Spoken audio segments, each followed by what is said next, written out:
Hello students, मैं Avyan academy से मनीषा नेगी। आज आपके लिए जो टॉपिक है, हमने जो लास्ट क्लास में किया था लैक ऑपरॉन, ठीक है, नेगेटिव रेगुलेशन, ठीक है। सो लैक ऑपरॉन किसके अंदर आता है?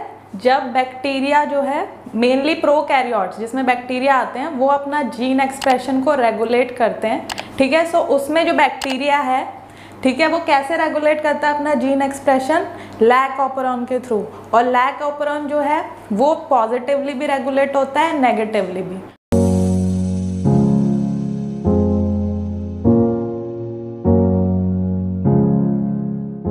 अगर मेरा पहले वाला वीडियो देखेंगे तो उसमें मैंने नेगेटिव रेगुलेशन एक्सप्लेन किया है।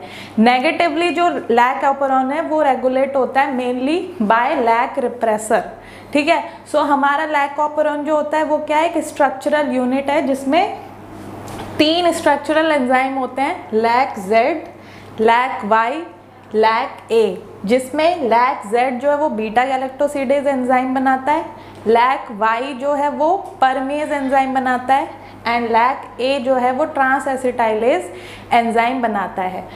तो बीटा गैलेक्टोसिडेज क्या करता है कि जो लैक्टोज होता है, शुगर, उसको ब्रेक डाउन करता है, ठीक है, ग्लूकोज एंड गैलेक्टोज में। लैक्टोज क्या है? डाइसैकेराइड, ठीक है। सो लैक्टोज जब ब्रेक होगा बाय बीटा गैलेक्टोसिडेज एंजाइम तो वो ब्रेक होगा ग्लूकोज एंड गैलेक्टोज में, ठीक है।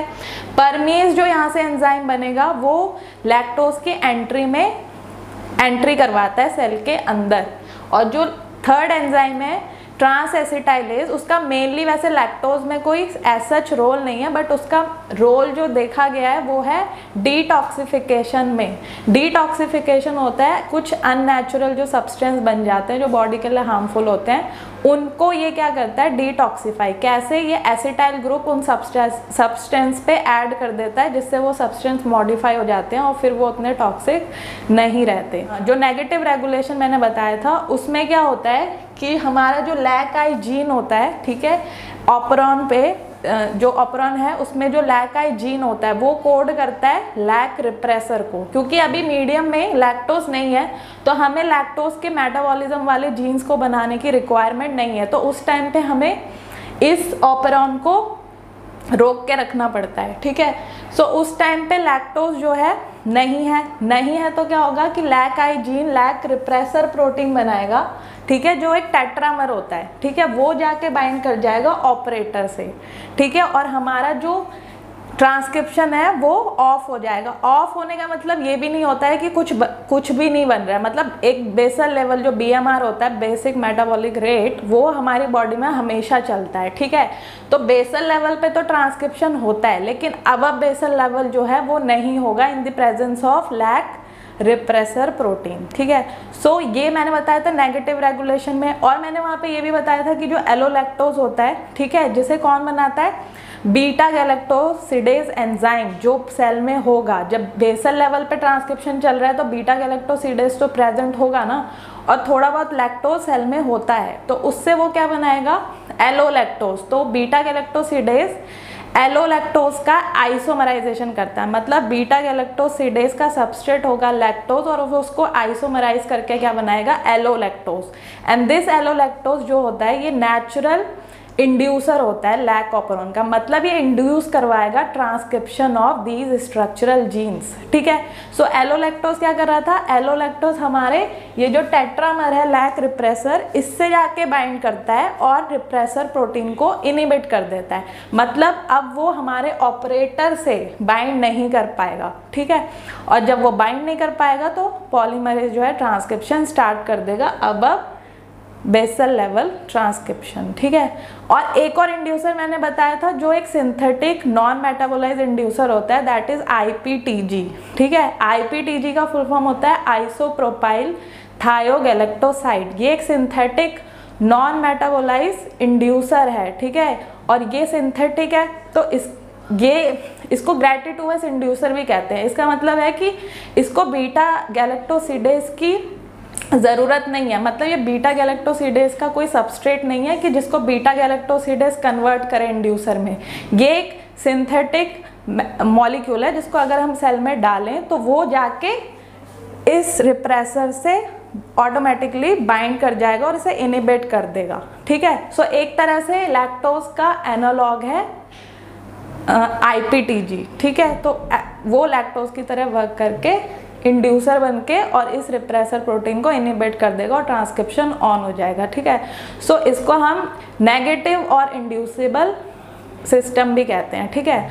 आज मैंने जो बताना है वो है पॉजिटिव रेगुलेशन कैसे होता है, मतलब लैक और ऑपरेंट दो तरह से ऑपरेट हो रहा है, नेगेटिवली भी और पॉजिटिवली भी। तो अभी तक जो मैंने बताया वो सब नेगेटिव रेगुलेशन के बारे में था। अब पॉजिटिवली कैसे रेगुलेट होता है उसके लिए है कि हमें जैसे पता है कि जब मीडियम में मतलब जो बैक्टीरिया है उसके पास दो सोर्स अवेलेबल है, एक तो ग्लूकोज और एक लैक्टोज। तो सबसे पहले बैक्टीरिया जो है वो ग्लूकोज को यूटिलाइज करता है, ठीक है। और उसके बाद जब ग्लूकोज का लेवल खत्म हो जाएगा तो वो लैक्टोज को यूटिलाइज करना स्टार्ट करेगा। इस टाइम पे जो ग्रोथ कर्व मिलता है उसे डायोक्सिक ग्रोथ कर्व कहते हैं। मतलब ये जो डायोक्सिक ग्रोथ का मतलब है कि दो शुगर पे कैसे बैक्टीरिया वर्क करता है। तो इस कर्व में हमें दो लैग फेज मिलते हैं, एक तो स्टार्टिंग में लैग फेज मिलता है और एक शॉर्ट लैग फेज मिलता है between these two exponential phase, ठीक है। तो यहाँ से CSIR में भी क्वेश्चन आता है, ठीक है, इस ग्राफ को लेके। सो हमें इस पे भी ध्यान देना है। उसके बाद अब क्या है कि मीडियम में अब यहाँ पे देखिए कि मीडियम में अगर लैक्टोज की कंसंट्रेशन ज़्यादा होती है, ठीक है, तो ग्लूकोज की कंसंट्रेशन कम होती है और लैक्टोज की अगर ज़्यादा होती है तब क्या होता है, तब जो कैप जीन है उससे कैप प्रोटीन का क्या होगा, ट्रांसलेशन, और मतलब कैप प्रोटीन बनेगा कैप जीन से, मतलब ट्रांसक्रिप्शन देन ट्रांसलेशन, और क्या बनेगा, कैप प्रोटीन। ये कैप प्रोटीन जो है ये डाइमर फॉर्म में है, ठीक है। और अभी ये क्या है, इनएक्टिव, ठीक है। ये एक्टिव तब होता है जब इस पे एक allosteric effector that is CAMP, ठीक है, यहाँ पे जब CAMP प्रेजेंट होगा, ठीक है। CAMP क्या होता है, सेकेंडरी मैसेंजर, ठीक है। इसे एडिनाइलेट साइक्लेज जो मेम्ब्रेन बाउंड एंजाइम होता है, अगर आपको GPCR सिग्नलिंग या सिग्नलिंग का थोड़ा भी आइडिया है तो वहाँ पे एक cell surface receptor, mainly GPCR जो रिसेप्टर होते हैं, ठीक है, वो एडिनाइलेट साइक्लेज को क्या करवाते हैं, एक्टिवेट, और फिर एडिनाइलेट साइक्लेज CAMP का कन्वर्जन करता है। अब ये CAMP कैसे बनता है, जब ATP का साइक्लाइजेशन करता है एडिनाइलेट साइक्लेज एंजाइम, और जब CAMP प्रेजेंट होगा तो वो कैप के साथ, ठीक है, कैप के साथ बाइंड करेगा और एक active CAMP cap dimer form हो जाएगा, ठीक है। डाइमर जो है वो हमारा कैप प्रोटीन है, जैसे वहाँ पे लैक रिप्रेसर टेट्रामर फॉर्म में बाइंड करता है वैसे कैप जो है वो डाइमर फॉर्म में होता है, ठीक है। सो ये जो हमारा CAMP कैप है ये क्या करता है, पॉजिटिवली रेगुलेट करता है लैक ऑपरेन को। उसके बाद ये जो है कैप बाइंडिंग साइट ये हमारे ऑपरेटर में ही प्रेजेंट होगी, वहाँ पे ये complex CAMP cap complex bind कर जाएगा कैप बाइंडिंग साइट से, और इसके बाइंड करने से क्या होता है कि एक DNA में थोड़ा बेंडिंग होती है, ठीक है, अबव 90 डिग्री, तो उससे DNA थोड़ा बेंड हो जाएगा और फिर पॉलीमरेज आके अच्छे से यहाँ पे प्लेस हो जाएगा, ठीक है। और जब पॉलीमरेज प्लेस हो जाएगा तो फिर क्या होगा, ट्रांसक्रिप्शन स्टार्ट, और ये जो ट्रांसक्रिप्शन होगा ये अबव बेसल लेवल ट्रांसक्रिप्शन होगा, ठीक है।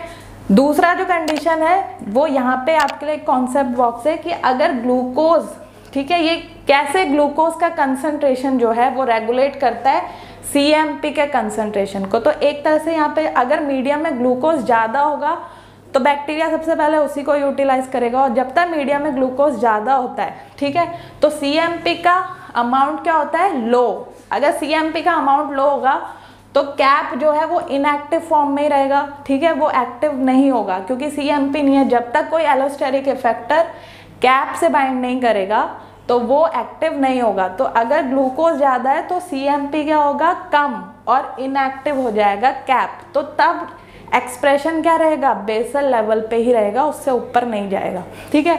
अगर ग्लूकोज का कंसंट्रेशन बहुत कम होगा, ठीक है, इस पॉइंट पे, ठीक है, तो जब ग्लूकोज एग्जॉस्ट हो जाएगा तो क्या होगा, CMP का लेवल बढ़ जाएगा और फिर वो कैप को क्या कर देगा, एक्टिव। ठीक है, और जब कैप एक्टिव हो जाएगा तो ये दोनों कॉम्प्लेक्स कैप बाइंडिंग साइट पे बाइंड करके ट्रांसक्रिप्शन स्टार्ट हो जाएगा अबव बेसल लेवल। तो this type of regulation is known as positive regulation done by CMP cap protein complex.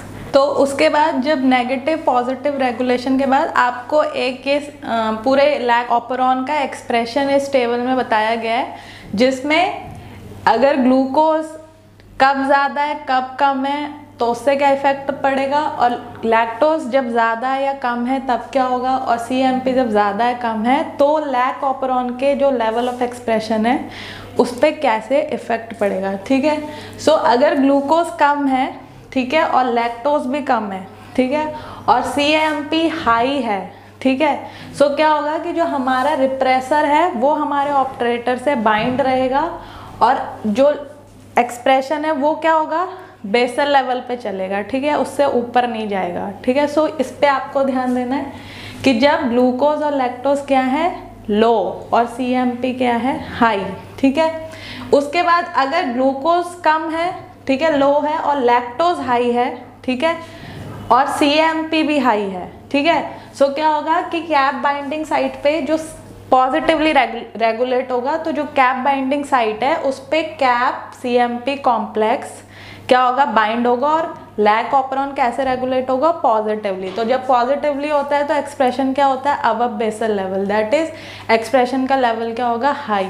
ठीक है, उसके बाद अगर ग्लूकोज हाई है, लैक्टोज भी हाई है, लेकिन CMP लो है, ठीक है, तो CMP लो है तो ऑपरेटर साइड भी वेकेंट रहेगी, और कैप बाइंडिंग साइट जो है उस पर CMP कैप कॉम्प्लेक्स बाइंड नहीं करेगा, क्योंकि CMP जो है वो लो है, और आपको जैसे पता है कि कैप के एक्टिवेशन के लिए किसका बाइंडिंग होना ज़रूरी है, कैप से CMP का। ठीक है, तो वही कम है तो वो बाइंडिंग नहीं होगी, तो इसलिए लेवल क्या रहेगा, बेसल लेवल ही रहेगा। ठीक है, एक्सप्रेशन होगा लेकिन बेसल लेवल पे। ठीक है, देन जो लास्ट है उसमें ग्लूकोज। ठीक है, इस वाले पे आपको ज़्यादा ध्यान देना है कि अगर मीडियम में ग्लूकोज हाई है और लैक्टोज कम है, ठीक है, सो ग्लूकोज जब हाई होता है तो CMP क्या होता है, कम। ठीक है, तो CMP कम होगा, और ऑपरेटर साइड पे कौन वर्क करेगा, रिप्रेसर, तो रिप्रेसर ऑपरेटर को रिप्रेस कर देगा, तो इस टाइम पे हमारा लैक ऑपरॉन जो है वो नेगेटिवली रेगुलेट होगा, और लेवल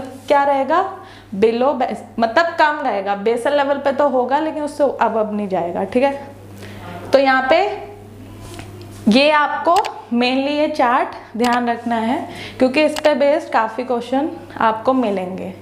ठीक है, सो स्टूडेंट ये आप वीडियो को अच्छे से देखिए, समझिए, और इस चार्ट पे अच्छे से पढ़ना है आपको। हर एक पॉइंट पे आपको ध्यान देना है कि कब ग्लूकोज ज़्यादा होता है तो क्या होता है, जब लैक्टोज कम होता है तो क्या होता है, जब दोनों हाई होते हैं तब क्या होता है। ठीक है, और तो आज के लिए बस इतना ही। प्लीज़ इस वीडियो को लाइक कीजिए, सब्सक्राइब कीजिए हमारे चैनल को, और आपके लिए ऐसे ही अच्छे अच्छे वीडियोस हम प्रोवाइड करते रहेंगे। Thank you so much.